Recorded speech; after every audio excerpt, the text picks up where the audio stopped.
ليس على الأعمى حرج ولا على الأعرج حرج ولا على المريض حرج ومن يطع الله ورسوله يدخله جنات تجري من تحتها الأنهار ومن يتول يعذبه عذابا أليما. There is no blame on the blind, nor on the lame, nor on the sick if they do not go forth to fight. Allah will admit those who obey Allah and His Messenger to the gardens beneath which rivers flow, and will inflict a grievous chastisement on those who turn away. 31. That is, the one who has a genuine excuse for not joining jihad is not accountable. But if the able-bodied, strong people make excuses for not joining it, they cannot be regarded as sincere with regard to Allah and His religion, and they cannot be given the opportunity to take advantage of the gains as members of the Muslim community. But when time comes for making sacrifices for Islam, they should lag behind and seek the safety of their lives and properties. Here, one should know that two kinds of the people have been exempted from jihad duty by the Sharia. 1. Those who are not physically fit for jihad, e.g. young boys, women, the insane, the blind and such patients as cannot perform military duties, and such disabled people as cannot take part in war.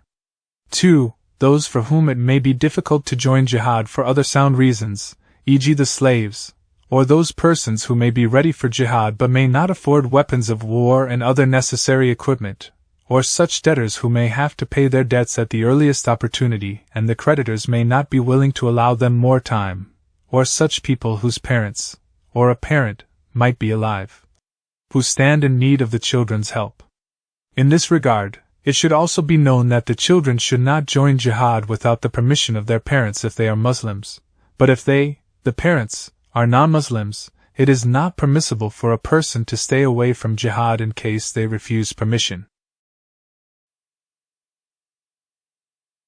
لقد رضي الله عن المؤمنين إذ يبايعونك تحت الشجرة فعلم ما في قلوبهم فأنزل السكينة عليهم وأثابهم فتحا قريبا. Allah was much pleased with the believers when they swore fealty to you under the tree. He knew what was in their hearts, so He bestowed inner peace upon them and rewarded them with a victory near at hand. 32. Here again the pledge taken from the companions at Hudaybiyah has been mentioned. This is called Bayat Ridwan. For Allah in this verse has given the good news that He became well pleased with those who on this dangerous occasion did not show the least hesitation in offering their lives for the cause of Islam, and gave an express proof of their being true in their faith by taking the pledge on the hand of the Prophet, peace be upon him.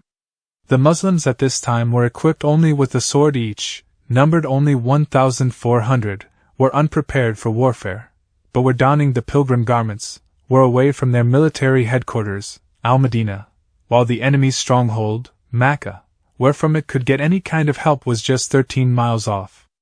Had these people been lacking in their sincerity of Allah and His Messenger, peace be upon him, and His religion in any degree, they would have abandoned the Messenger, peace be upon him, on this extremely dangerous occasion. And Islam would have been vanquished forever. Apart from their own sincerity, there was no external pressure under which they might have been compelled to take the pledge. Their becoming ready at that time to fight in the cause of Allah's religion regardless of the dangers, is a clear proof that they were true and sincere in their faith and loyal to the cause of Allah and His Messenger, peace be upon him, in the highest degree. That is why Allah honored them with this certificate of His good pleasure. Now if someone becomes angry with them after they have been honored with this certificate of Allah's good pleasure, or slanders and vilifies them, his enmity is with Allah, not with them. Those who say that at that time when Allah honored them with this certificate of His good pleasure they were sincere, but afterwards they became disloyal to Allah and His Messenger, peace be upon him, perhaps harbor a mistrust about Allah that while sending down this verse he was unaware of their future. Therefore, he awarded them this warrant only in view of their state at that time. And probably due to the same unawareness inscribed this verse in his holy book as well, so that afterwards. Also, when those people have turned disloyal, the world should continue reading this verse about them and praising the knowledge of the unseen of that Allah who, God forbid, had granted these faithless and disloyal people the warrant of his good pleasure. About the tree under which this pledge was taken, a tradition by Ibn Umar's slave Nafi has generally been related, saying that the people had started visiting it and offering prayers by it. So that when Umar came to know of it, he rebuked and warned the people and ordered it to be cut down. Tabaqat ibn Sa'd, Volume 2, p.l00, but there are several other traditions which contradict it. A tradition from Nafi himself has been reported in Tabaqat of Ibn Sa'd to the effect that many years after the Bayat Ridwan the companions looked for the tree but they could not recognize it, and differed as to which tree it was.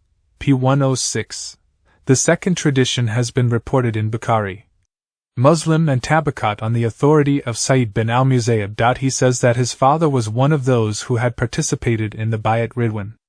He told him that when they had gone for Umrah al-Qada the following year, they had forgotten the tree, and they could not locate it even after looking for it.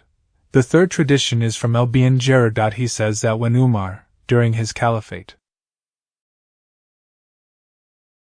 passed by Hudaybiyah, he inquired about the tree under which the pledge had been sworn. Someone pointed to one tree and another one to another tree. At this Umar told the people to forget it as there was no real need to bother about it. 33. Here, sakinat means that state of the heart on whose strength a man throws himself into dangers with complete calm and peace of mind for the sake of a great objective and resolves without fear and consternation to undertake it regardless of the consequences. وَمَغَانِمَ كَثِيرَةً يَأْخُذُونَهَا وَكَانَ اللَّهُ عَزِيزًا حَكِيمًا. And with abundant spoils, which they shall acquire. Allah is most mighty, most wise. 34. The reference is to the conquest of Khaybar and its rich spoils, and this verse expressly points out that Allah had reserved this reward only for those people who had taken part in the Bayat Ridwan. Apart from them, no one else was entitled to take part in the victory and have a share in the spoils. That is why when the Prophet, peace be upon him, marched out to attack Khaybar in Safar, h7, he took only those people with him. No doubt afterwards, he gave some of the spoils of Khaybar to those emigrants also who returned from Habash and to some companions from the Dus and Ashar tribes as well, but this was given either from Khums, 1/5 of the spoils of war given into the public treasury, or with the approval of the companions who had taken the pledge of Ridwan. No one else was given any share of it. وَعَدَكُمُ اللَّهُ مَغَانِمَ كَثِيرَةً تَأْخُذُونَهَا فَعَجَّلَ لَكُمْ هَذِهِ وَكَفَّ أَيْدِيَ النَّاسِ عَنكُمْ وَلِتَكُونَ آيَةً لِلْمُؤْمِنِينَ وَيَهْدِيَكُمْ صِرَاطًا مُسْتَقِيمًا. Allah has promised you abundant spoils, which you shall acquire. He has instantly granted you this victory, and has restrained the hands of people from you, that it may be a sign for the believers, and He may guide you to a straight way. 35. This refers to the other victories that the Muslim achieved successively after Khaybar. 36. This implies the Treaty of Hudaybiyah, which has been described as a manifest victory in the beginning of the Surah. 37. That is, He restrained the disbelieving Quraysh from attacking you at Hudaybiyah, although from all appearances they were in a much better position and yours was a much weaker side militarily. Furthermore, it also implies that no enemy power could muster courage to attack Al-Madinah in those days, whereas after the departure of 1,400 soldiers the Al-Madinah front had become very weak, and the Jews, the polytheists and hypocrites could take advantage of the situation. 38. Sign of this as to how Allah helps the one who remains steadfast on obedience to Allah and His Messenger, and comes out to support and defend the truth and righteousness with his trust and faith in Allah. 39. To a straight path. to the path of greater insight and faith so that you may remain steadfast on obedience to Allah and His Messenger, peace be upon him, in the future and may go on marching on the way of truth with trust in Allah, and may learn this lesson from these experiences that the believer should take practical steps to do whatever is demanded by Allah's religion with his trust in Him, and should not overestimate either his own strength or the strength of the unbelievers. وَأُخْرَى لَمْ تَقْدِرُوا عَلَيْهَا قَدْ أَحَاطَ اللَّهُ بِهَا وَكَانَ اللَّهُ عَلَى كُلِّ شَيْءٍ قَدِيرًا. He also promises you other spoils which you have not yet taken, but Allah has encompassed them. Allah has power over everything. 40. Most probably this is a reference to the conquest of Mecca. The same is the opinion of Qatada and Ibn Jarir. It seems to mean this: though Mecca has not yet fallen to you, Allah has encircled it, and as a result of this victory at Hudaybiyah, it will also fall to you. وَلَوْ قَاتَلَكُمُ الَّذِينَ كَفَرُوا لَوَلَّوُا الْأَدْبَارَ ثُمَّ لَا يَجِدُونَ وَلِيًّا وَلَا نَصِيرًا. Had the unbelievers fought against you at that time, they would have turned their backs in flight, and would have found none to protect or help them. 41. That is, Allah did not prevent fighting at Hudaybiyah because there was a possibility of your being defeated there. But there were other reasons for it, which are being stated in the following verses. Had that factor not been there and Allah had allowed the war to take place, the disbelievers would surely have been routed and Mecca would have fallen to you at that very time. سُنَّةَ اللَّهِ الَّتِي قَدْ خَلَتْ مِن قَبْلُ وَلَن تَجِدَ لِسُنَّةِ اللَّهِ تَبْدِيلًا. Such is Allah's way that has come down from the past. Never shall you find any change in the way of Allah. 42. Here, the way of Allah means Allah disgraces the disbelievers who fight His Messenger, peace be upon him, and helps him. وَهُوَ الَّذِي كَفَّ أَيْدِيَهُمْ عَنكُمْ وَأَيْدِيَكُمْ عَنْهُمْ بِبَطْنِ مَكَّةَ مِنْ بَعْدِ أَنْ أَظْفَرَكُمْ عَلَيْهِمْ وَكَانَ اللَّهُ بِمَا تَعْمَلُونَ بَصِيرًا. He it is who restrained their hands from you, and your hands from them in the valley of Makkah, even though He had made you victorious against them. Allah was watching all that you did. هم الذين كفروا وصدوكم عن المسجد الحرام والهدي معكوفا أن يبلغ محله ولولا رجال مؤمنون ونساء مؤمنات لم تعلموهم أن تطؤوهم فتصيبكم منهم معرة بغير علم ليدخل الله في رحمته من يشاء لو تزيلوا لعذبنا الذين كفروا منهم عذابا أليما. They are the ones who disbelieved and barred you from the inviolable mosque and prevented the animals you had designated for sacrifice from reaching the place of their offering. If it had not been for the believing men and believing women who lived in Makkah and whom you did not know, and had there not been the fear that you might trample on them and unwittingly incur blame on their account, then fighting would not have been put to a stop. It was stopped so that Allah may admit to His mercy whomsoever He pleases. Had those believers been separated from the rest, we would certainly have inflicted a grievous chastisement on those of them, i.e. the Makkans, who disbelieved. 43. That is, Allah was seeing the sincerity and the selfless devotion with which you had become ready to lay down your lives in the cause of the true faith, and were obeying the Prophet, peace be upon him, without asking any question. Allah was also seeing that the disbelievers were being unfair. The demand of this situation was that they should have been punished there and then through you, but in spite of that, Allah restrained your hands from them and their hands from you. 44. This was the reason why Allah did not allow fighting to take place at Hudaybiyah. This has two aspects. That at that time there were quite a number of the Muslim men and women living in Mecca, who were either hiding their faith, or were being persecuted because of their faith as they had no means to emigrate.